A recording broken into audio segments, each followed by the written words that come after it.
Amici di Sgaialand, oggi siamo con un'amica della Terra delle Meraviglie. Chi ci ha seguito attentamente in questi mesi probabilmente se la ricorderà perché l'ho personalmente incontrata sul palco di un evento, What's Next. Marta Basso, ben arrivata, buongiorno, saluta intanto gli sgaialandiani, poi ciao ragazzi e ragazze. Poi ti contestualizzo. Allora, Marta Basso è una brillante giovane della Terra delle Meraviglie, nello specifico è una vicentina, quindi una Magnagatti, ed è tra i personaggi della Terra delle Meraviglie più attivi dal punto di vista digitale, in particolar modo Marta sulla piattaforma di LinkedIn.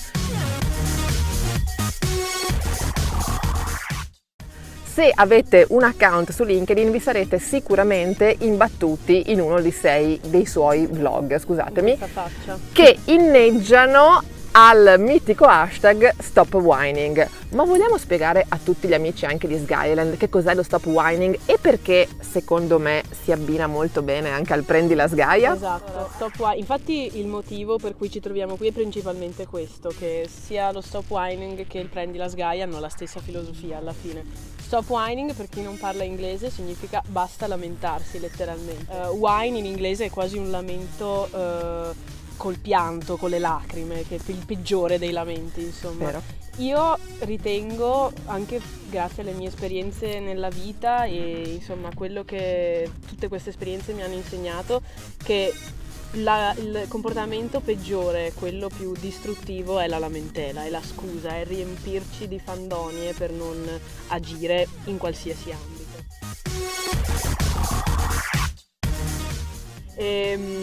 Lo stop whining si collega al Prendi la Sgaia anche perché innanzitutto si abbina benissimo al Veneto, perché siamo una terra di persone che fanno, quindi di sicuro la lamentela non fa o non dovrebbe far parte della nostra vita quotidiana. Ci proviamo ma almeno. soprattutto perché a un certo punto avere dei retropensieri, delle paure, delle ansie riguardo a quello che sarà il risultato delle proprie azioni si va bene, ma fino a un certo punto, quindi bisogna essere un po' più sgai, provare, continuare ad agire. Eventualmente prima o poi riusciremo ad ottenere quello che vogliamo, qualsiasi cosa sia. Quindi insomma prestate attenzione perché secondo me se fate una ricerca sui social network troverete questo famoso hashtag ormai a livello digitale che tra l'altro è diventato anche un marchio registrato. Sì, un marchio registrato per ora in Europa, lo sarà presto anche in altri paesi. Quindi scopriremo quali sono gli sviluppi di questo... Per ora sono abbastanza top secret. Esatto, lo scopriremo, non possiamo anticipare nulla.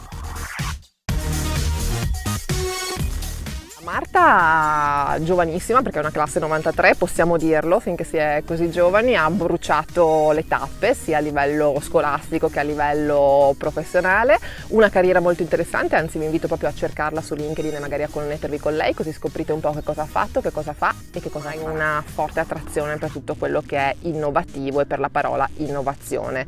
Vuoi già anticiparci qualche cosa relativamente a quest'ambito? C'è qualche sviluppo? Allora, ovviamente l'hashtag Stop Whining è nella costruzione semantica dello stesso tendente verso tutto ciò che è nuovo, che è diverso, che è un po' anche fuori da quella che abusatamente sentiamo definire come la zona di comfort e spinge sempre a fare qualcosa di nuovo, no? Per cui è chiaro che per me l'innovazione è uno degli aspetti più importanti sia nel lavoro che nella vita. Al momento sto terminando la stesura, sto incrementando anzi completando il testo con un po' di interviste a personaggi molto più credibili di me in quanto a innovazione per un libro sull'innovazione early stage, cioè i primi passi dell'innovazione, quindi non parliamo di innovazione a livelli giganteschi, parliamo proprio di startup incubate, progetti che nascono proprio dalla terra e